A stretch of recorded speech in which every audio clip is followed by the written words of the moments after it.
نحمدہ ونصلی علی رسول الکریم اما بعد۔ صحیح البخاری کتاب الصلاۃ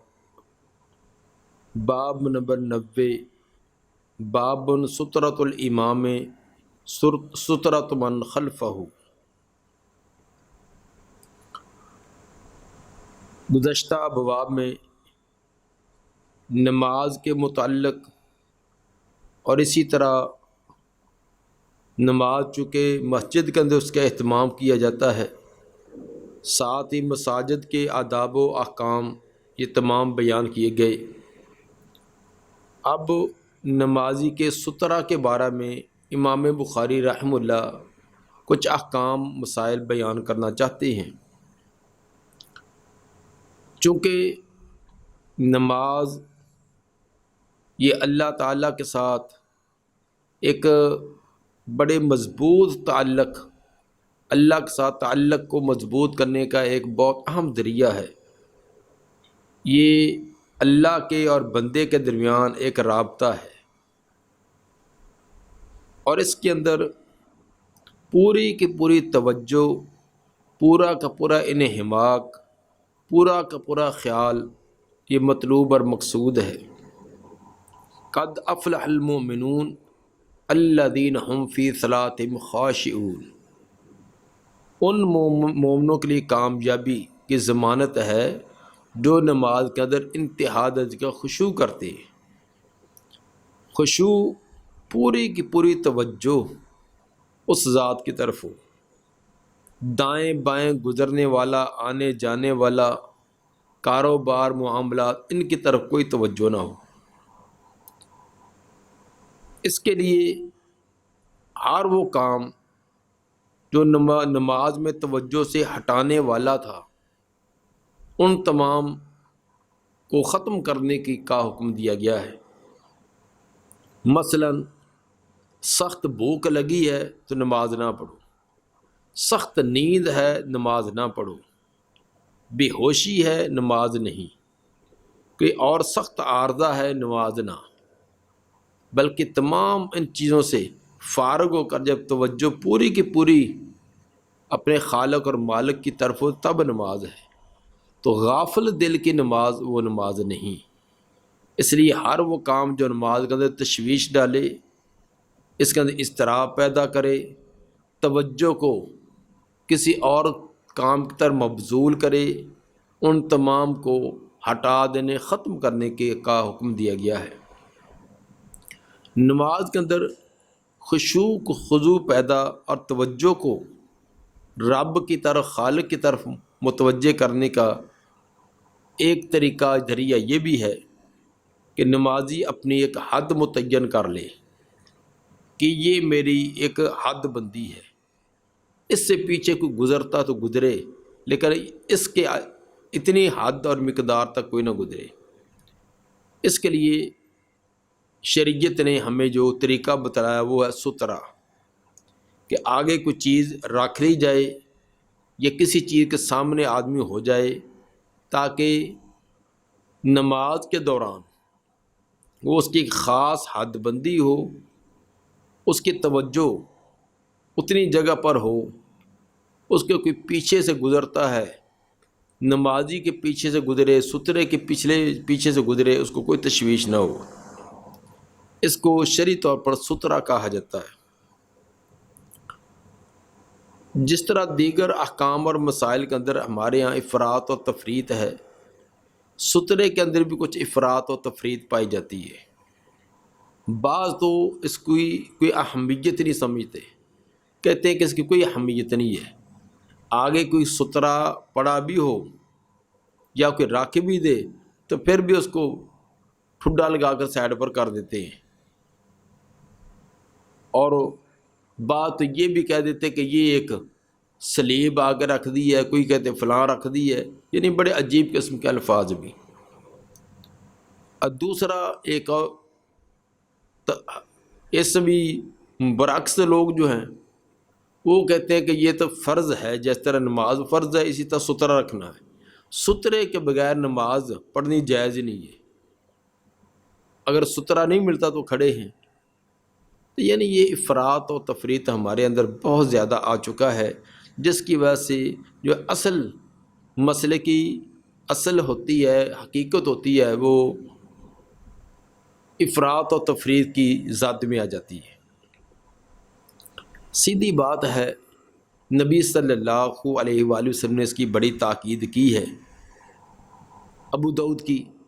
حدیث نمبر 698 اور ابن ماجہ کی حدیث نمبر 954 ہے، آپ نے فرمایا کہ اذا صلی احدکم فلیصلی الی سترۃ، جب تم میں سے کوئی نماز پڑھے تو سترے کی طرف نماز پڑھے، تاکید ہے۔ اسی طرح سے ابن حبان کی حدیث نمبر 2362 جو شعیب ارناؤت نے صحیح کہا اور مسلم کی شرط پر قرار دیا ہے، اور صحیح ابن خزیمہ کی بھی حدیث نمبر 820 میں ہے کہ آپ نے فرمایا کہ لا تصلی الا الی سترہ، آپ سترہ کی طرف نماز پڑھیں، ولا تدع احدا یمر بین یدیک،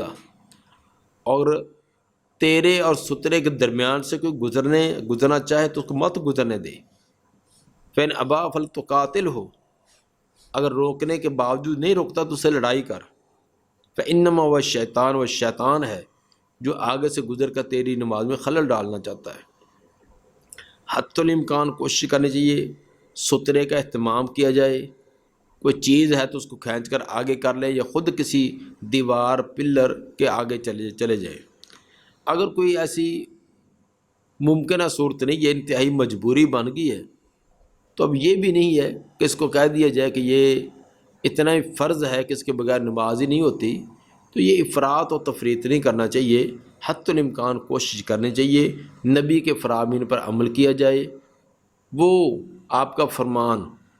اس کو فرض کہیں، واجب کہیں، مستحب کہیں، سنت کہیں، جو مرضی ہو، آپ نے فرمایا، آپ نے کیا، بس ایک امتی کا کام ہے کہ اسی طرح کرنے کی پوری کوشش کرے، وہ جس درجے میں بھی ہو۔ اس باب میں جو امام صاحب ثابت کرنا چاہتے ہیں وہ ہے کہ باب سترۃ الامام سترۃ من خلفہ، امام کا سترہ پیچھے والوں کا سترہ ہوتا ہے۔ اگر امام نے سترہ رکھ لیا ہے تو پیچھے مقتدیوں کو الگ الگ سترہ رکھنے کی ضرورت نہیں ہے، وہ امام کا سترہ تمام کے لیے کفایت کر جائے گا۔ اس کے لیے حدیث نمبر 493 امام صاحب لائے، قال حدثنا عبداللہ ابن یوسف قال اخبرنا مالک عن ابن شہاب عن عبیداللہ ابن عتبہ عن عبداللہ ابن عباس انہ قال اقبلت راکبا علی حمار عطان۔ عبداللہ بن عباس رضی اللہ عنہما فرماتے ہیں کہ میں آیا راکبا علی حمار، ایک گدھے پر سوار ہو کر، عطان یعنی وہ گدھیا تھی، حمار یہ مذکر اور مؤنث دونوں پر بولا جاتا ہے، تو آگے عطان اس کی وضاحت کر دی کہ جس پر میں سوار ہو کر آیا تھا وہ گدھیا تھی، یعنی مادہ تھی۔ عربوں کے ہاں یہی سواریاں عام تھی، گدھا ہے، اونٹ ہے، تو کوئی بڑا آدمی تو اس کے لیے گھوڑا ہوتا تھا، تو یہ گدھے وغیرہ پر سواری کرنا یہ کوئی عیب نہ تھا۔ خود نبی صلی اللہ علیہ وآلہ وسلم نے بھی گدھے کو سواری بنایا ہے، صحابہ کرام بھی بناتے تھے۔ تو آج کل ہمارے ہاں یہ بڑے ناز و نخرے بن گئے ہیں، مثلا کوئی آدمی آج کل سائیکل پر چڑھنا، سائیکل کو چلانا اپنے لیے ایک بڑا عیب سمجھتا ہے، تو اس میں کون سی عیب کی بات ہے؟ اور حتیٰ کہ سائیکل تو کیا، آج کل تو موٹر سائیکل کو بھی اس کو سمجھا جاتا ہے کہ یہ کم درجے کا، تو بعد نے تو ہر سال نئی گاڑی نکالنی ہوتی تاکہ لوگوں کو کے اندر میری چودراہٹ رہے اور بڑی آؤ بھگت رہے، تو یہ اسراف قسم کے کام ہیں۔ تو جس طرح کی سواری ٹھیک اللہ نے دی ہے تو اچھی خرید لیں، لیکن وہ تکبر کا ذریعہ نہیں بننی چاہیے۔ تو آج کے دور میں ایسے سمجھے کہ جیسے سائیکل ہو کسی پر، بائیس سائیکل، تو اس دور کے اندر وہ گدھا تھا۔ وَأَنَا يَوْمَئِذٍ قَدْ نَاهَزْتُ الْاحْتِلَامَ، اور میں ان دنوں بلوغت کے قریب تھا، بالغ تو نہیں ہوا تھا لیکن بلوغت کے قریب تھا۔ رسول اللہ صلی اللہ علیہ وسلم یصلی بالناس بمنن، الی غیر جدار اور رسول اللہ صلی اللہ علیہ وسلم لوگوں کو مینا کے اندر نماز پڑھا رہے تھے بغیر دیوار کے، کوئی آگے دیوار نہ تھی۔ الی غیر جدار کا بعض نے یہ مفہوم بیان کیا کہ بغیر سترے کے تھا، کیونکہ راوی کے بیان کرنے کا مقصد یہی ہے کہ آگے کوئی دیوار وغیرہ بھی نہیں تھی، تو جب دیوار نہیں ہے تو کوئی اور چیز بھی نہ تھی۔ لیکن بعد نے کہا کہ نفی صرف جدار کی ہے، دیوار کی ہے، کسی اور سترے کی نہیں ہے۔ بہرحال جو ترجمۃ الباب جو امام صاحب نے قائم کیا ہے، اس سے یہی معلوم ہوتا ہے کہ نبی صلی اللہ علیہ وسلم کے آگے سترہ تھا، تبھی تو یہ بابن سترۃ الامام سترۃ من خلفہ، اس سے یہ استدلال بنے گا۔ اس میں بعض روایات سے جیسے معلوم ہوتا ہے کہ آپ کی یہ عادت مبارکہ تھی کہ سفر کے دوران آپ کو نیزہ وغیرہ ساتھ رکھتے،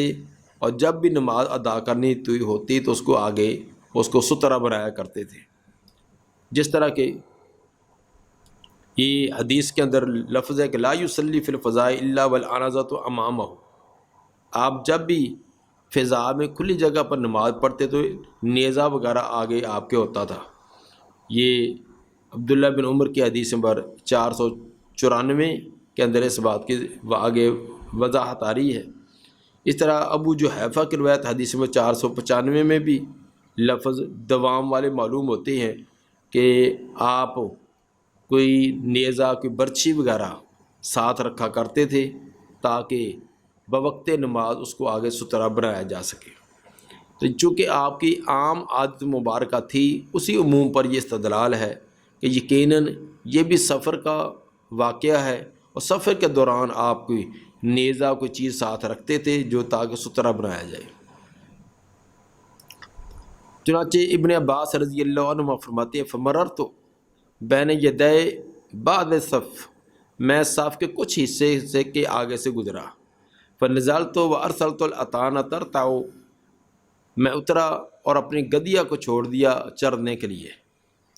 ودخلت فی الصف، اور میں خود صف میں داخل ہو گیا، فلم ینکر ذلک علی احد، پس نہ انکار کیا مجھ پر کسی ایک نے بھی، کسی نے بھی میرے اس فعل پر اس عمل پر انکار نہیں کیا۔ ثابت اس سے امام صاحب نے یہ کیا، ابن عباس رضی اللہ عنہما صف کے آگے سے گزر کر گئے ہیں، پھر اپنی سواری کو چھوڑ دیا، خود صف کے اندر داخل ہو گئے، تو کسی ایک نے نہ نماز کے اندر نہ نماز کے بعد مجھے روکا نہیں ہے، اور نبی صلی اللہ علیہ وآلہ وسلم بھی موجود تھے۔ اگر یہ ممنوع کام ہوتا تو آپ کو وحی کے ذریعے بتلا دیا جاتا اور آپ منع کر دیتے۔ آپ کا منع نہ کرنا یہ بھی علامت ہے کہ یہ کام جائز ہے، کہ امام کا سترہ ہو تو مقتدی کا سترہ ہو جاتا ہے۔ حدیث نمبر 494،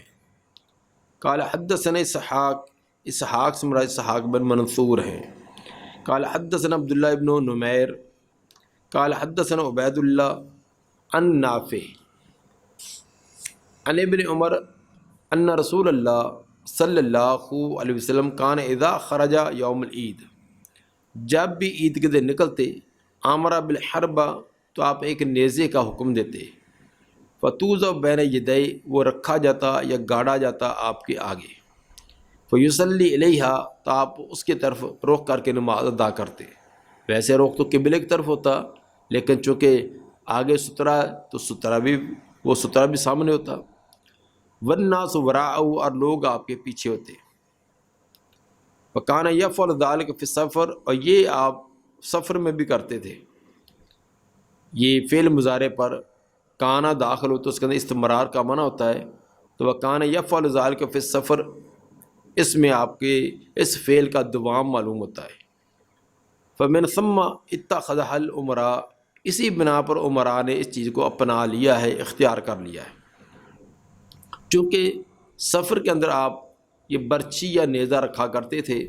تو آپ کے رکھنے کے کئی مقاصد تھے، ان میں سے ایک بڑا مقصد نماز کے وقت سترہ بنانا، کیونکہ اس کے آگے کوئی برچھی وغیرہ لگی ہوتی ہے زمین کا، تو گاڑنا بھی آسان ہوتا ہے۔ تو آپ تو اس لیے وہ نیزہ برچھی رکھا کرتے تھے، تو پھر آپ کی طریقے کو اپناتے ہوئے بعد والے جو امراء ہیں، خلفاء ہیں، انہوں نے بھی یہ ہاتھ میں رکھنا شروع کر دیا، حتیٰ کہ ہمارے بھی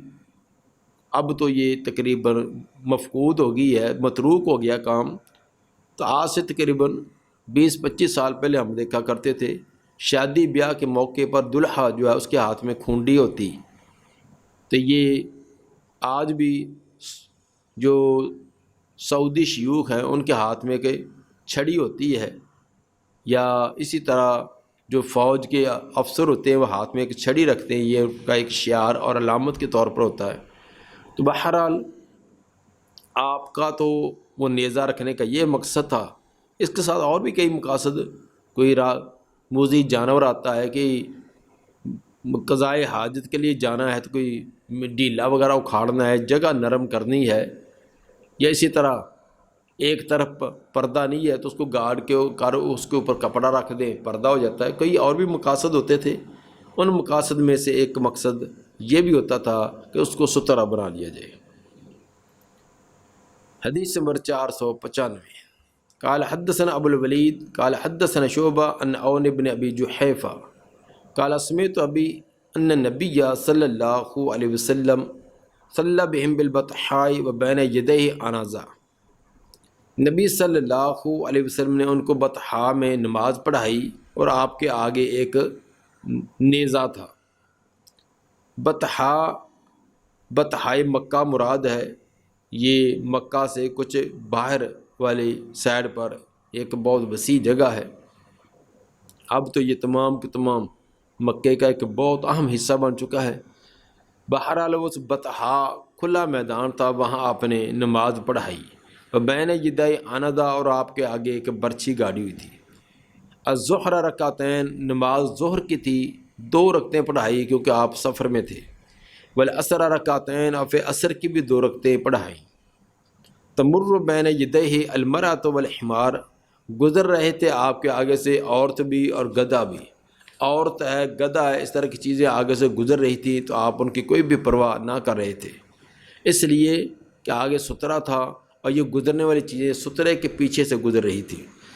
جس طرح کہ حدیث نمبر 376 میں باب الصلاۃ فی الثوب الاحمر کے تحت یہ لفظ کی وضاحت گزری ہے۔ وہاں لفظ یہ تھے کہ راوی فرماتے ورأیت الناس والدواب یمرون بین یدی العنزہ، میں نے لوگوں کو اور جانوروں کو دیکھا کہ وہ سترے کے جو نیزہ گاڑا تھا سترے کے طور پر اس کے پچھلی طرف سے گزرتے جا رہے تھے۔ تو پیچھے گزرنے سے مراد سترہ کے پیچھے سے ہے، نہ کہ نمازی اور سترے کے درمیان سے۔ نمازی اور سترے کے درمیان سے کوئی جانور گزرے، کوئی انسان گزرے تو پھر تو اس کو روکنا چاہیے، لیکن اگر نمازی کے پیچھے سے یا سترے کے پیچھے سے کوئی گزرتا ہے تو اس میں کوئی حرج نہیں ہے۔ باب نمبر 91، باب قدر کم ینبغی ان یکون بین المصلی والسترہ، باب ہے کتنی مقدار لائق ہے یہ کہ نمازی اور سترے کے درمیان ہو، نمازی اور سترے کے درمیان کتنا فاصلہ ہونا چاہیے۔ سترے کے 2 بڑے فائدے ہوتے ہیں، ایک تو نمازی کی حد متعین ہو جاتی ہے کہ نمازی اپنی حد متعین کر لیتا کہ یہاں تک میری توجہ اور خیال ہے، اس کے پیچھے سے کوئی جاتا تو جائے۔ دوسرا، گزرنے والے کے لیے آسانی ہو جاتی ہے کہ وہ سترے کے پیچھے سے گزر جائے، اس کو کسی قسم کا گناہ وغیرہ کا پریشانی نہیں ہوتی۔ تو جب اس کو پتہ کہ یہ سترے سے پیچھے کوئی جیسے مرضی گزرتا پھرے۔ اب یہ سترہ کتنے فاصلے پر ہونا چاہیے، امام بخاری رحمہ اللہ یہ بتلانا چاہتے ہیں۔ اس سلسلہ میں حدیث نمبر 496 درج کی، قال حدثنا عمرو بن زرارہ قال اخبرنا عبد العزیز بن ابی حازم عن ابیہ عن سہل قال کان بین مصلی رسول اللہ صلی اللہ علیہ وسلم و بین الجدار ممر الشاۃ۔ سہل رضی اللہ تعالیٰ عنہ فرماتے ہیں کہ نبی صلی اللہ علیہ وسلم کے جائے نماز اور دیوار کے درمیان بکری کے گزرنے کی گنجائش تھی۔ آپ کو جو جائے نماز تھا، نماز کی جو جگہ تھی، اس کے درمیان اور دیوار کے درمیان مراد جہاں مصلی اور سجدہ کرنے کی جگہ، سجدہ کرنے کی جگہ سے لے کر آگے جو دیوار کے درمیان یہ بکری جہاں سے گزر جائے، اور بکری تھوڑی سی جگہ سے بھی گزر جاتی ہے، تو زیادہ سے زیادہ نمازی جہاں سجدہ کرتا ہے، سجدے سے لے کر آگے تک فاصلہ جو آگے سترا رکھا ہے اس کے درمیان 1 فٹ کا فاصلہ، اتنا 1 فٹ کا فاصلہ جو کافی ہے۔ تو اگر کوئی اتنا دور سترا رکھ لے کہ وہ 4-5 ہاتھ دور سترا رکھا ہو، پیچھے خود کھڑا ہو، تو لوگوں کے لیے گزرنے کے لیے بڑی تنگی بن جائے گی۔ تو اس لیے سترے کے قریب کھڑا ہونا چاہیے تاکہ لوگوں کے لیے تنگی کا سبب نہ بنے۔ قریب کا مطلب کہ آدمی یہاں سجدہ کرتا ہے، سجدے والی جگہ سے لے کر آگے سترے کے درمیان اتنا ہی فاصلہ ہو جتنا ایک بکری گزر سکتی ہے، یعنی 1 فٹ کے قریب قریب فاصلہ۔ حدیث نمبر 397، قال حدثنا المکی قال حدثنا یزید بن ابی عبید عن سلمۃ قال کان جدار المسجد عند المنبر ما قعدت الشاة تجوزها۔ حضرت سلمہ فرماتی ہیں کہ مسجد کی دیوار جو ممبر کے پاس تھی، ما قعدت الشاة نہیں تھا قریب کہ بکری تجوز وہاں سے آسانی سے گزرے۔ نبی صلی اللہ علیہ وسلم نماز کے لیے ممبر کی بائیں جانب آپ کا جو مصلی تھا، جس طرح مساجد میں عام طور پر ایسے ہی ہوتا ہے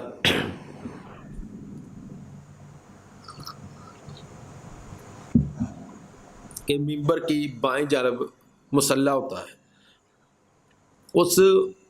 ممبر سے لے کر آگے، کیونکہ مصلی جو وہ ممبر کے برابر سمت پر تھا، تو ممبر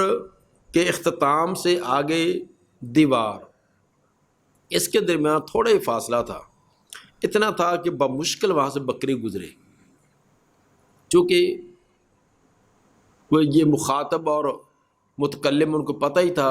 کہ بکری کے گزرنے کی کتنی جگہ ہوتی ہے، عام ذمہ دار حضرات کو ان چیزوں کا علم ہوتا ہے،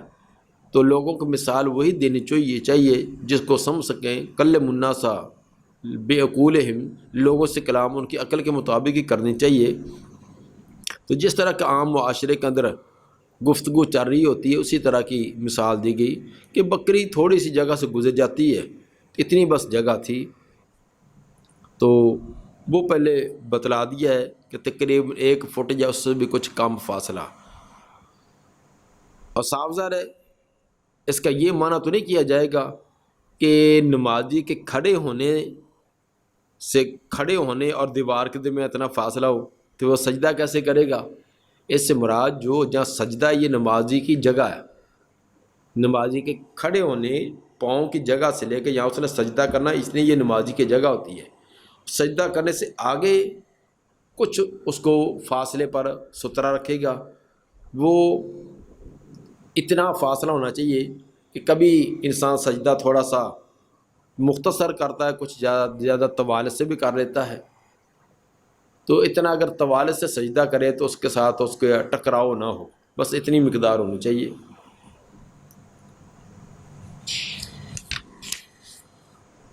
دعا ہے کہ اللہ تعالیٰ نبی صلی اللہ علیہ وسلم کے بتلائے ہوئے اصولوں اور قانونوں کے مطابق عمل کرنے کی توفیق عطا فرمائے۔ سبحان ربک رب العزت عما یصفون وسلام علی المرسلین والحمد للہ رب العالمین۔